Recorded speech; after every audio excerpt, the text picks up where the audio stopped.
નમસ્તે. આદર્શ education society વતી તમારું સ્વાગત કરું છું. આપણે ધોરણ 10 સામાજિક વિજ્ઞાન વિષયનો અભ્યાસ કરીશું. પ્રકરણ 17 પાર્ટ 3 ગરીબી નિવારણની વ્યૂહરચનાઓ. એટલે ગરીબી નિવારણ, ગરીબી દૂર કેમ કરવી એની વ્યૂહરચના દેખાડી છે. તો ગરીબીનું વિષચક્ર ભારતમાં પકડ જમાવી રહ્યું છે. ગરીબીનું વિષચક્ર પકડ જમાવી રહ્યું છે. ગરીબી વધે જ જાય છે. તે માટેના મુખ્ય કારણોની સંક્ષિપ્તમાં સમજ કેળવી છે. તો એ ગરીબીનું વિષચક્ર શું કામ થાય છે એની સંક્ષિપ્ત, એના કારણો ક્યાં છે એની આપણે સંક્ષિપ્તમાં ચર્ચા કરી છે. તેના આધારે ગરીબીને ઘટાડવામાં કેવા પ્રકારની વ્યૂહરચના અપનાવવી જોઈએ તે સમજવું સરળ થઈ પડશે. તો ગરીબીના કારણો જાણ્યા છે. હવે એના આધારે ગરીબી ઘટાડવા માટે કેવી વ્યૂહરચના અપનાવવી જોઈએ એ આપણે સરળતાથી સમજી શકીએ. અત્યાર સુધીમાં 11મી પંચવર્ષીય યોજના પૂરી થઈ ગઈ. આપણે આયોજનની અંદર મિત્રો પંચવર્ષીય યોજના અમલમાં મૂકી છે. એ 11 પંચવર્ષીય યોજના અમલમાં 11 પંચવર્ષીય યોજનાઓ છે એ પૂરી થઈ ગઈ છે. ત્યાં સુધીમાં ભારતીય અર્થતંત્રમાં વિકાસની રણનીતિમાં અને કાર્ય યોજનાઓમાં ગ્રામીણ ક્ષેત્રની કરવામાં આવેલી ઉપેક્ષા મુખ્યત્વે જવાબદાર છે. હરેક યોજનાની અંદર આપણે ગામડાની ઉપેક્ષા કરી છે અને વાસ્તવિક રીતે મોટી વસ્તી મિત્રો છે ને ગામડામાં રહીએ છે.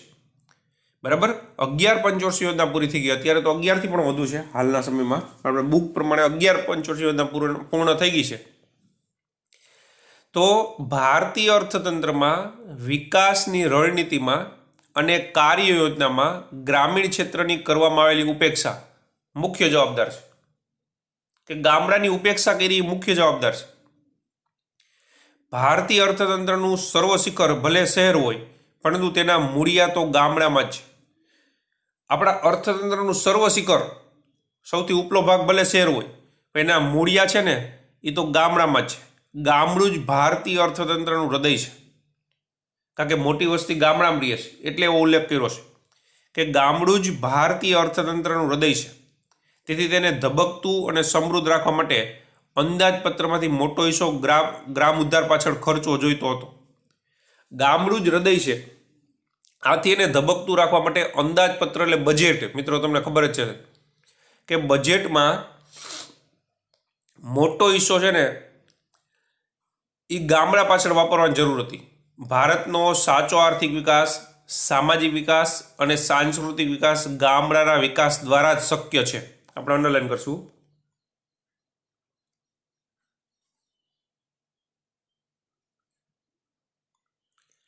ભારતનો સાચો આર્થિક વિકાસ, સામાજિક વિકાસ અને સાંસ્કૃતિક વિકાસ ગામડા દ્વારા જ શક્ય છે. તેથી હવે વર્તમાન સરકારે ગ્રામ ઉદયથી ભારત ઉદયના કાર્યક્રમ, ગામડાના વિકાસ માટે કેવો કાર્યક્રમ અમલમાં મૂક્યો તો આપણે અંડરલાઈન કરશું.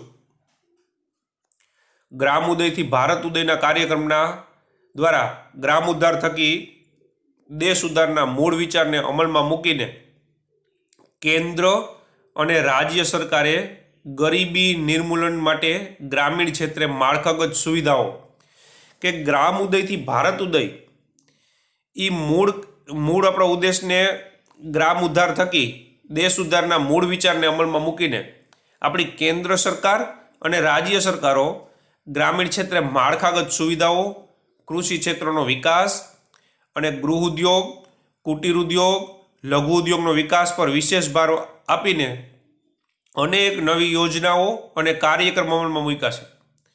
કે માળખાગત સુવિધાઓ, કૃષિ ક્ષેત્રનો વિકાસ, ગૃહ ઉદ્યોગ અને કુટીર ઉદ્યોગ, લઘુ ઉદ્યોગો, આ બધી વસ્તુ પર વિશેષ ભાર મૂક્યો છે. અને એના દ્વારા રોજગારીની તકો સર્જાશે. પરિણામે આવક વધતા ગરીબી ઘટશે. કે આ બધી વસ્તુથી રોજગારીની તક વધશે એટલે માણસને કામ મળશે. કામ મળશે એટલે આવક થશે અને એના દ્વારા ગરીબી ઘટશે. રાજપાટમાં ગરીબ કેને કહેવાય તો કે પાયાની વસ્તુ ના હોય ગરીબ કહેવાય. એ ભણ્યા છે. અન્ન, વસ્ત્ર, આવાસ, શિક્ષણ અને આરોગ્ય, 5 વસ્તુ ના હોય ગરીબ કહેવાય. એ 5 વસ્તુ શું કામ ના હોય તો કે પૈસા ના હોય એટલે ખરીદી ના શકે. તો પૈસા શું કામ નથી તો કે કામ ધંધો નથી મળતો. તો આ સરકારે આ બધા ગામડામાં માળખાગત સુવિધા, કૃષિ ક્ષેત્રનો વિકાસ, ગૃહ ઉદ્યોગ ને કુટીર ઉદ્યોગ, લઘુ ઉદ્યોગનો વિકાસ એની પર ભાર મૂકી અને ગામડાનો વિકાસ કરી ગામડામાં રોજગારીની તક ઊભી કરી. બરાબર. એને કારણે આવક વધશે અને આવક વધશે એટલે ગરીબી દૂર થઈ જશે. પહેલી વ્યૂહરચના કે આઝાદી પછીના વર્ષોમાં આયોજનમાં ગરીબી હટાવોના સૂત્ર સાથે જે તે સરકારે મોટા પાયા પર અને ભારે અને ચાવીરૂપ ઉદ્યોગોના વિકાસ પર વિશેષ જોર આપ્યો હતો. કે ગરીબી હટાવોના સૂત્ર સાથે તે સમયની સરકારે મોટા પાયાના ઉદ્યોગો, લોખંડ પોલાદની મોટા પાયાના ઉદ્યોગ કહેવાય, તો મોટા પાયાના અને ભારે ઉદ્યોગોને વિશેષ જોર આપ્યો હતો. તેના વિકાસ માટે અનેક પ્રોત્સાહન આપ્યા જેથી શહેરો વિકસે અને બીજી બાજુ ગ્રામીણ ક્ષેત્રે હરિયાળી ક્રાંતિના લક્ષ્ય સાથે જમીન સુધારાના કાર્યક્રમ અમલમાં મૂકીને, બરાબર, જો શહેરમાં ઉદ્યોગ હોય એટલે મોટા પાયાના અને ભારે ઉદ્યોગને વિકાસ સરકારે પ્રોત્સાહન આપ્યું આઝાદી વખતે કે જેથી કરીને એ ઉદ્યોગોનો વિકાસ થાય એટલે બીજા ઉદ્યોગો વિકસે, એની નીચે કામ કરતા એના ઉદ્યોગો વિકસે, એમ કરીને બધાને રોજગારી મળે, ગરીબી દૂર થાય. તો શહેરની ગરીબી આ રીતે દૂર થઈ જાય. ગામડામાં ખેતીથી તો હરિયાળી ક્રાંતિ કરી, આપણે કૃષિમાં હરિયાળી ક્રાંતિ, જમીન સુધારા મળી ગયા છે. બરાબર. સંસ્થાગત સુધારામાં ટેકનિકલ સુધારા અને સંસ્થાગત સુધારા. તો જમીન સુધારાના કાર્યક્રમ અમલ પૈકી ખેતી ક્ષેત્રનો વિકાસ સાધીને દેશમાં ઉત્પાદન વધારશે, ઉત્પાદનમાં વધારો થશે, રોજગારીની તકનું સર્જન થશે, રોજગારી વધશે અને તેથી આવક વધતા ગરીબીની સ્થિતિ સુધરશે. એક બાજુ શહેરોનો વિકાસ કરવા માટે મોટા પાયાના અને ભારે ઉદ્યોગને મહત્વ આપ્યું અને ગામડાનો વિકાસ કરવા માટે હરિયાળી ક્રાંતિ અને સંસ્થાગત સુધારા કર્યા કે જેથી કરીને રોજગારીની તક વધશે, બરાબર, આવક વધશે અને ગરીબી દૂર થશે. આવો સરકારનું લક્ષ્ય હતું મિત્રો. ઉદ્યોગોના વિકાસમાંથી ઉદ્યોગ માલિકીને મળતા આર્થિક લાભો ઉદ્યોગ માલિકો, ધનિક ખેડૂત, જમીનદારો જેવા ધનિક વર્ગોને મળતી આવકનો વધારોનો લાભ ક્રમશઃ ગરીબો સુધી વિસ્તરશે અને તેથી ગરીબોની સંખ્યા ઘટશે. હવે ઉદ્યોગ માલિકોને મળતા આર્થિક લાભો, બરાબર, ઉદ્યોગ માલિકો, ધનિક ખેડૂતો, જમીનદારો જેવા ધનિક વર્ગને મળતી આવકનો વધારાનો લાભ ક્રમશઃ ગરીબો સુધી વિસ્તરશે, ખાસ કરીને ગરીબો સુધી વિસ્તરશે અને તેથી ગરીબોની સંખ્યા ઘટશે. કે ઉદ્યોગોનો જે લાભ મળી ધીરે ધીરે રોજગારીના માધ્યમથી ગરીબો સુધી આવશે, ગરીબો વગર આવક આવશે અને એને કારણે ગરીબી દૂર થશે. પરંતુ આ વ્યૂહાત્મક આશાવાદ ઠગારો નીવડો. આપણે એવું હતું કે ભાઈ મોટા ને ભારે ઉદ્યોગોનો વિકાસ કરશે એટલે નાના ઉદ્યોગોનો વિકાસ થાય, એમ કરતાં કરતાં સામાન્ય લોકો સુધી રોજગારી આવશે, એને આવક મળશે, ગરીબી દૂર થશે. પણ એવું થયું નહીં. દેશમાં આર્થિક વિકાસની ગતિ ધીમી રહી. દેશનો આર્થિક વિકાસ એટલો થયો નહીં. આર્થિક વિકાસની સાથે આવકની અન્યાયી અને અસમાન વહેંચણી થઈ. આર્થિક વિકાસ ધીમો થયો એટલે બધાને રોજગારી મળી નહીં. આવકની અન્યાયી વહેંચણી થઈ, બરાબર, અને અસમાન વહેંચણી થઈ કે પૈસાવાળા બધું પૈસાવાળા થયા, ગરીબ છે એ ગરીબના ગરીબ રહ્યા, તો અસમાન વહેંચણી થઈ. આવક અને સંપત્તિનું કેન્દ્રીકરણ સમાજના ટોચના અમુક ધનિકોના હાથમાં જ રહ્યું. કે આવકની અસમાન વહેંચણી થઈ. આવક અને સંપત્તિનું કેન્દ્રીકરણ ટોચના લોકોના હાથમાં જ રહ્યું. આમ આર્થિક વિકાસના લાભોની વિસ્તરણ ન થતાં ગરીબોની સ્થિતિમાં કોઈ સુધારો ન થયો. આવકની અસમાન વહેંચણી થતાં ધનિકો વધુ ધનિક બન્યા અને ગરીબો વધુ ગરીબ બન્યા. કે ગરીબી નિવારણની વ્યૂહરચનાની અંદર આપણે એવું હતું કે ભાઈ મોટા ને પાયાના ઉદ્યોગોનો વિકાસ થાય, ગામડામાં કૃષિનો વિકાસ થાય એટલે ગરીબી દૂર થશે. પણ એવું થયું નહીં મિત્રો, બરાબર. એના ઘણા બધા કારણો, એમાં આર્થિક વિકાસ ધીમો રહ્યો, આર્થિક વિકાસની સાથે અન્યાયી આવકની વહેંચણી થઈ, આવા ઘણા બધા કારણોને લીધે ગરીબો સુધી આવક પહોંચી નહીં. એને કારણે ગરીબોની સ્થિતિમાં કોઈ સુધારો ન થયો આવકની અસમાન વહેંચણી થતાં ધનિકો વધુ ધનિક બન્યા અને ગરીબો છે એ ગરીબ જ રહ્યા. બીજો મુદ્દો કીધો, સરકારે આવકની અસમાનતા દૂર કરવા માટે કરવેરાની નીતિમાં ગરીબોને જીવન જરૂરિયાતની વસ્તુ મળી રહે, તેનું ઉત્પાદન વધે તેવા હેતુસર ધનિકોની વપરાશી ચીજવસ્તુઓ કે સેવાઓ, મોજ શોખની વસ્તુઓ કે ભોગવિલાસની ચીજવસ્તુઓ અને સેવા પર તથા તેઓની આવક પર ઊંચા દરે કરવેરા લાદ્યા. સરકારે શું કર્યું મિત્રો, ગરીબોની વસ્તુ ના હોય ને અને પૈસાદાર લોકોની હોય ને એવી મોજ શોખની ને ભોગવિલાસની વસ્તુને ઊંચું પર ટેક્સ લીધો. એટલે સીધો અર્થ થયો આમ તો એવું થાય કે પૈસા વગર પૈસા લઈ અને એ પૈસા ગરીબોના વિકાસ માટે વાપરા. બરાબર?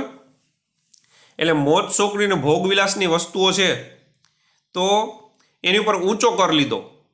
તેની સાથે ગરીબોની ચીજવસ્તુઓ પાછળ વપરાશી ખર્ચ વધી ન જાય, આવકનો મોટો હિસ્સો જીવનની પાયાની જરૂરિયાતો સંતોષવા પાછળ ખર્ચાઈ ન જાય, તેની કાળજી રાખીને આવી વપરાશી વસ્તુની જરૂરિયાતની વસ્તુઓ જાહેર વિતરણ પ્રણાલી એટલે PDS હેઠળ વ્યાજબી ભાવની દુકાન દ્વારા નિયત જથ્થામાં રાહત દરે ઘર આંગણે પૂરી પાડીને તેમના જીવન ધોરણને ઊંચું લાવવાનો વ્યૂહ અપનાવ્યો.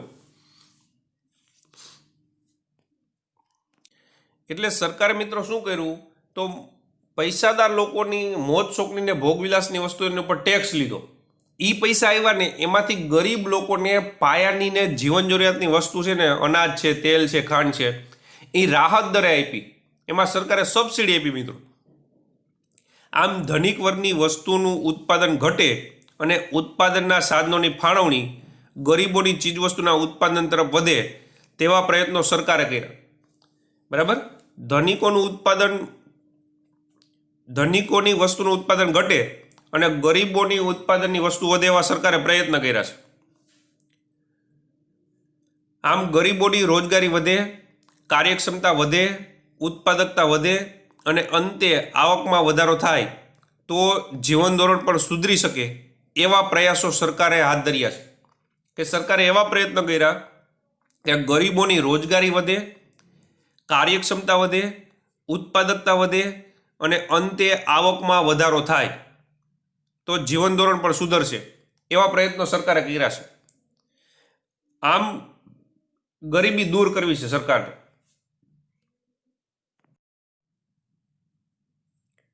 ગરીબી નિવારણની વ્યૂહરચના આપણે ભણી છીએ મિત્રો. એમાં ત્રીજી વ્યૂહરચના, ગરીબી નાબૂદી માટે કૃષિ ક્ષેત્ર પર વિશેષ ભાર આપવાની જરૂર સમજાતા સરકારે જમીન ધારા સુધારાના ઉપાયો, જમીન ટોચ મર્યાદાનો ધારો, ગણોતનું નિયમન, ખેડૂતની સલામતી જેવા અનેક કાયદાઓથી ગ્રામીણ ક્ષેત્રે ધનિક ખેડૂતો કે જમીનદારોની આવક ઘટાડો કરીને જમીન વહેવાણા ખેતમજૂરો કે ગણોતિયાઓની આવક વધારો થાય એ રીતે ગરીબોની સ્થિતિમાં સુધારો લાવવાનો વ્યૂહ અપનાવ્યો છે. ગરીબી નિવારણ એટલે ગરીબી કઈ રીતે દૂર કરવી, તો કૃષિ ક્ષેત્ર પર વિશેષ ભાર મૂક્યો સરકારે. અને ખાસ કરીને આપણે કૃષિનો પાઠ 10મામાં ભણી ગયા મિત્રો. એમ જમીન ધારા સુધારાના ઉપાયો, જમીન ટોચ મર્યાદાનો ધારો, ગણોતનું નિયમન, ગણોતિયાજી ગણોત આપતા એ ગણોતનું નિયમન, ખેડૂતની સલામતી, જે ખેડૂત ખેતી કરે છે એ જમીન એની જ છે, એ ખેડૂતની સલામતી, એવા અનેક કાયદા લાવીને મોટા ખેડૂતો, ધનિક ખેડૂતો, જમીનદારો એની આવક ઘટે અને જમીન વિહોણા ખેતમજૂરો, નાના ખેડૂતો, ગણોતિયાઓની આવક વધે. બરાબર? અને ગરીબી દૂર થાય, ગરીબીની સ્થિતિમાં સુધારો લાવવાનો આ વ્યૂહ હતો. આ રીતે કરીને એના પછી ચોથો મુદ્દો, સરકારે કૃષિ પર આધારિત અન્ય ઉદ્યોગો, અન્ય પ્રવૃત્તિઓ વિકસે જેવી કે પશુપાલન, ડેરી ઉદ્યોગ, મત્સ્ય ઉદ્યોગ અને વનીકરણ, નાની મોટી સિંચાઈ યોજનાઓનો વિકાસ સાધવા ગૃહ ઉદ્યોગ, કુટીર ઉદ્યોગ, લઘુ ઉદ્યોગને ખાસ પ્રોત્સાહન આપી સ્વાવલંબન ક્ષેત્રે યંત્રોનો ઓછો ઉપયોગ થાય. હવે ત્યાં સુધી સમજીએ આપણે કે કૃષિ અને કૃષિ આધારિત ઉદ્યોગો છે. બરાબર? અન્ય પ્રવૃત્તિ છે, પશુપાલન છે, ડેરી ઉદ્યોગ છે, મત્સ્ય ઉદ્યોગ છે, વનીકરણ, નાની મોટી સિંચાઈ યોજના, એ બધાનો વિકાસ થાય. ગૃહ ઉદ્યોગ, કુટીર ઉદ્યોગ, લઘુ ઉદ્યોગ, ખાસ કરીને પ્રોત્સાહન સહાય આપી, એ બધાને ખાસ પ્રોત્સાહન આપી સ્વાવલંબન ક્ષેત્રે યંત્રનો ઓછો ઉપયોગ થાય. સ્વાભાવિક છે કે યંત્રનો ઓછો ઉપયોગ થાય એટલે માણસની જરૂર પડે. એવા ધંધા ઉદ્યોગ થકી રોજગારી વધે, તેમજ પરંપરાગત વ્યવસાયો જે પેઢી દર પેઢી આવતો એ પરંપરાગત કહેવાય. હાથશાળ અને કુટીર ઉદ્યોગને પ્રોત્સાહક નીતિ જાહેર કરીને આર્થિક સહાય આપી કે સ્વાવલંબી બને એવા ઉદ્યોગો, નાના ઉદ્યોગો, રોજગારી વધે એવા ઉદ્યોગો, પરંપરાગત ઉદ્યોગો, હાથશાળ અને કુટીર ઉદ્યોગો એટલે એ નાના ઉદ્યોગો થાય, એ બધાને પ્રોત્સાહન આપી અને આ બધામાં રોજગારી વધે. એટલે રોજગારી વધે એટલે માણસને કામ મળે, અને કામ મળે એટલે ગરીબ ના રહીએ. બરાબર, એને પ્રોત્સાહન આપ્યું. કેટલાક ગૃહ ઉદ્યોગને કાયદાથી અનામત રાખ્યા, જેથી ગ્રામીણ ક્ષેત્રે રોજગારીની આર્થિક તકોનું સર્જન થયું. અમુક ઉદ્યોગ છે એને કાયદાથી અનામત રાખ્યા. બરાબર, અમુક ગૃહ ઉદ્યોગને કાયદાથી અનામત રાખ્યા કે જેથી કરીને એને રોજગારી મળી રહે. તો ગૃહ ઉદ્યોગને કાયદાથી અનામત રાખીને રોજગારીનું સર્જન કર્યું. ગ્રામીણ યુવકોને વૈકલ્પિક રોજગારી માટે તક મળે તે હેતુસર શિક્ષણ, તાલીમ અને કૌશલ્યનો વિકાસ થાય એવા પ્રબંધ કર્યા, જેથી તેમનામાં રોજગારલક્ષી શિક્ષણનો વિકાસ થાય. કે ગ્રામીણ યુવકોને વૈકલ્પિક રોજગારી મળે, બરાબર, એવી વ્યવસ્થા કરી જેથી એને શિક્ષણ, રોજગારીની તક મળે તે હેતુસર એને શિક્ષણ, તાલીમ, કૌશલ્ય વધે એવી બધી વ્યવસ્થા કરી જેથી તેમનામાં રોજગારલક્ષી ક્ષમતાનો વિકાસ થાય. રોજગારીના નવા ક્ષેત્રો ખુલ્યા જેથી આવક વધી અને પરિણામે તેમની સ્થિતિમાં સુધારો લાવવાની વ્યૂહરચના રૂપે અનેક કલ્યાણકારી સ્વરોજગારીના કાર્યક્રમ સરકારે અમલમાં મૂક્યા. કે કોઈ પણ હિસાબે ગામડાના લોકોનો વિકાસ થાય એવી નવી તક ઊભી કરી, એવા તાલીમ ક્ષેત્રો ઊભા કર્યા, એવું કરી અને ગામડાના લોકોને સ્વરોજગારી મળે. બરાબર, કે જેથી કરીને એને ગરીબી દૂર થાય. આપણે ગરીબી નિવારણ ભણી છીએ તો એ ગરીબી નિવારણ થાય. પાંચમો મુદ્દો, સરકારે ગ્રામીણ ક્ષેત્રે શિક્ષણ, સ્વાસ્થ્ય, વસવાટ, રોજગારી, કુટુંબ નિયોજન, સંદેશા વ્યવહાર, આંતર સુવિધાયુક્ત માળખા સુધાર્યા. સિંચાઈ, સડક, પાક સંરક્ષણ, કૌશલ્ય અને તાલીમ ક્ષેત્રે, ખેતી ક્ષેત્રે સુધારાઓ કર્યા. પાકની વિવિધ જાતો વિકસાવી. બિયારણ, ખાતર, ટ્રેક્ટરની સુવિધા માટે સસ્તી બેંક લોનનું ધિરાણ ઉપલબ્ધ કરાવીને કે ગામડામાં શિક્ષણની વ્યવસ્થા કરી, સારા સ્વાસ્થ્યની વ્યવસ્થા કરી, વસવાટની વ્યવસ્થા કરી, રોજગારી, કુટુંબ નિયોજન, સંદેશા વ્યવહાર, આંતર સુવિધાયુક્ત માળખું, બરાબર, બધી સુવિધા, રસ્તા, વાહન વ્યવહાર, સંદેશા વ્યવહાર, આ બધી આંતરમાળખાકીય સગવડો થાય. સિંચાઈ, સડક, પાક સંરક્ષણ, કૌશલ્ય અને તાલીમ ક્ષેત્ર કે લોકોમાં કૌશલ્ય આવે, કોઈ તાલીમને કામ મળે. ખેતી ક્ષેત્રે સુધારા કર્યા. પાકની વિવિધ જાતો વિકસાવી. બિયારણ, ખાતર, ટ્રેક્ટરની સુવિધા માટે સસ્તી બેંક લોનનું ધિરાણ ઉપલબ્ધ કરાવીને કે પાકની જુદી જુદી જાતો વિકસાવી. બિયારણ, ખાતર, ટ્રેક્ટરની સુવિધા વિકસાવી. ગ્રામ ઉદ્ધારના અનેકવિધ મહત્વાકાંક્ષી પગલાં ભર્યા, ઘણા બધા પગલાં ભર્યા. ઘર આંગણે યુવકો માટે રોજગારીના ક્ષેત્રો ખોલ્યા જેથી શહેર તરફનું સ્થળાંતર ઘટે અને શહેરો પર વસ્તીનું ભારણ પણ ઘટે. ઘણા બધા પગલાં ભર્યા કે જેથી શહેર તરફનું સ્થળાંતર ઘટે અને એનું ભારણ ઘટે. ગ્રામીણ કે નગર કક્ષાએ શાળાઓ, માધ્યમિક અને ઉચ્ચ માધ્યમિક શાળાઓ, નજીકના અંતરે કોલેજ શરૂ કરીને ટેકનિકલ અને વ્યવસાયલક્ષી અભ્યાસક્રમો અને તાલીમ કેન્દ્રની સુવિધા ઊભી કરી. ગામડાઓમાં શાળા ઊભી કરી, માધ્યમિક શાળા, ઉચ્ચ માધ્યમિક શાળાઓ, નજીકમાં કોલેજો, ટેકનિકલ અને વ્યવસાયલક્ષી અભ્યાસક્રમો આવું ચાલુ કરી અને તાલીમ કેન્દ્રો ઊભા કરીને યુવક યુવતીઓને શિક્ષણ પૂરું કરી ત્યાં સુધીની આર્થિક સહાય રૂપે સ્કોલરશીપ, ફી માફીની સુવિધા, આશ્રમ શાળાઓ, કન્યા કેળવણી માટે આર્થિક સહાય દ્વારા પ્રોત્સાહક જેવા અનેક પગલાં ભર્યા. કે માધ્યમિક શાળાથી લઈ કોલેજથી લઈને ઘણી બધી વ્યવસ્થા ઊભી કરી. સાથે સાથે આર્થિક સહાય રૂપે સ્કોલરશીપ, પછી ફી માફી, આશ્રમ શાળાઓ શરૂ કરી કે ત્યાં રહેવા જમવાની વ્યવસ્થા હોય આશ્રમ શાળાઓ, કન્યા કેળવણી માટે આર્થિક સહાય ઊભી કરી. એવા ઘણા બધા પગલાં ભર્યા. મહિલા સશક્તિકરણના પ્રયાસ રૂપે મહિલાને આર્થિક રીતે પગભર કરવા, સ્વરોજગારી ઊભી કરવાના વિવિધ નક્કર પ્રયાસો અને કાર્યક્રમ અમલમાં મૂક્યા. કે મહિલા સશક્તિકરણના પ્રયાસ રૂપે સ્વરોજગારી હેતુસર જુદા જુદા પ્રયાસો કર્યા. આમ સરકાર ગરીબીના રાક્ષસને નાથવામાં વ્યૂહાત્મક રીતે અને ક્રમબદ્ધ નક્કર પગલાં ભરી રહી છે. કે ગરીબી દૂર કરવા માટે ઘણા બધા સરકાર પગલાં ભરી રહી છે. આ પગલાંના અમલ થવા છતાં અર્થતંત્રમાં ઊંડે ઘર કરેલી ગરીબીની સમસ્યાને જળમૂળથી ઉખાડીને ફેંકી દેવાના સ્વપ્નને સાકાર કરવા કે ઘણા બધા પગલાં ભર્યા છે. એમ છતાંય ગરીબી છે ને એ દેશમાં ઊંડે સુધી ઘર કરી ગઈ છે. તો એને જળમૂળથી કાઢવા માટે અને એને દૂર કરવા માટે તો ગરીબીની સમસ્યાને જળમૂળથી ઉખેડી ફેંકી દેવાના સ્વપ્નને સાકાર કરવા અને વિશ્વ બેંકના 2030 સુધીના વિશ્વમાંથી ગરીબીનું નિર્મૂલન કરવાના વિઝનને મિશનરૂપ પૂર્ણ કરવામાં ભારતે હજી ઘણી મંજિલ મક્કમ પગલે કાપવી રહેશે. કે ગરીબી દૂર કરવામાં અને વિશ્વ બેંકે નક્કી કર્યું 2030 સુધીમાં વિશ્વમાંથી ગરીબી દૂર થાય. આપણે અંડરલાઈન કરશું.